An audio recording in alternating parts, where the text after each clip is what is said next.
Hello साथीहरु, के तपाईहरु पनि आफ्नो एन्ड्रोइड फोनलाई पीसी अथवा ल्यापटपको वायरलेस रिमोट बनाउन चाहनुहुन्छ? यदि चाहनुहुन्छ भने आज म तपाईहरुलाई गजबको एउटा आइडिया लिएर आएको छु। कतिपय साथीहरुलाई त थाहा छ होला र कतिपय साथीहरुलाई थाहा छैन होला र जतिपय साथीहरुलाई थाहा छैन उहाँहरुलाई आज म यो आइडिया शेयर गर्दै छु कि कसरी चाहिँ हामीले आफ्नो पीसी अथवा ल्यापटपको वायरलेस रिमोट बनाउन सक्छौं आफ्नो एन्ड्रोइड फोनको युज गरेर। र साथीहरु, त्यति मात्रै नभएर हामीले रिमोट बनाउन भएर अरु धेरै कुराहरु आफ्नो फोनलाई बनाउन सक्छौं जबकि हामीले यो फोन आफ्नो पीसीमा कनेक्ट गर्ने छौं। तपाईहरुले देख्न सक्नुहुनेछ पीसी को पुरै विन्डोज हामीले आफ्नो फोनमा चलाउन सक्ने छौं। पीसी मा खेल्ने गेमहरुको चाहिँ रिमोट हामीले आफ्नै फोनलाई युज गरेर बनाउन सक्ने छौं। त्यति मात्रै नभएर हामीले यसमा मल्टिमिडिया कन्ट्रोलर पनि रहेको छ आफ्नो पीसी को लागि।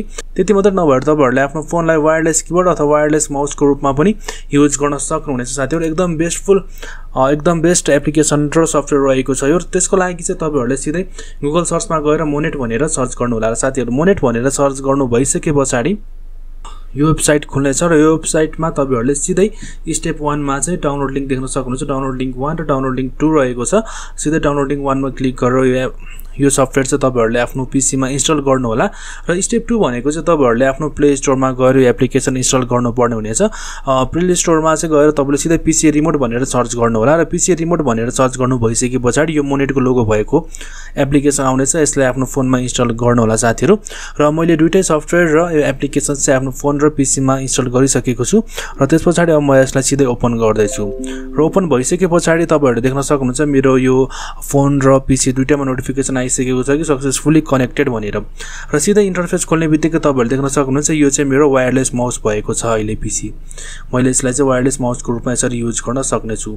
र त्यति मात्रै नभएर अब यसको धेरै फिचरहरु रहेको छ। जस्तै अब म यसको सेटिंग्स टुलबक्समा जाने छु र टुलबक्समा तपाईहरुले यसलाई देख्न सक्नुहुनेछ एउटा रहेको छ रिमोट डेस्कटप भन्ने अप्सन, जसबाट चाहिँ हामीले आफ्नो डेस्कटपमा भएको स्क्रिनलाई आफ्नो मोबाइलकै स्क्रिनमा हेर्न सक्नेछौं। र त्यति मात्रै नभएर हाम्रो आफ्नै फोनबाट यसलाई कन्ट्रोल पनि गर्न सक्नेछौं। तपाईहरुले हेर्न सक्नुहुनेछ यसरी माउस आइरहेको छ। तपाईले जहाँ क्लिक गर्नुहुनेछ त्यसरी यो यसरी ओपन हुनेछ। तपाईहरुले देख्न सक्नुहुन्छ हामीले यसरी आफ्नै मोबाइलबाट चाहिँ पीसी कन्ट्रोल गर्न सक्नेछौं। र यति मात्रै नभएर यदि तपाईको नानी बाबुहरु पीसी अथवा ल्यापटप चलाउनुहुन्छ भनेदेखि यो एकदम युजफुल रहेको छ। तपाईको नानी बाबुहरुलाई कन्ट्रोल गर्नको लागि के हेर्दैछन् के गर्दैछन् ल्यापटप अथवा पीसी मा हैन, त्यसको लागि पनि उपयोगी हुनेछ। र तपाईहरु एउटा रुमबाट अर्को रुममा छ पीसी अथवा ल्यापटप, तपाईलाई जान अझै लागेको रहेछ, कहिले बोर भइरहेको छ, तपाईको पीसी मा केही कुरा डाउनलोडमा राखिरहनु भएको छ, स्ट्याटस अपडेटहरु केही हेर्नु छ भने पनि यसरी डाइरेक्ट हेर्न सक्नुहुनेछ तपाईले।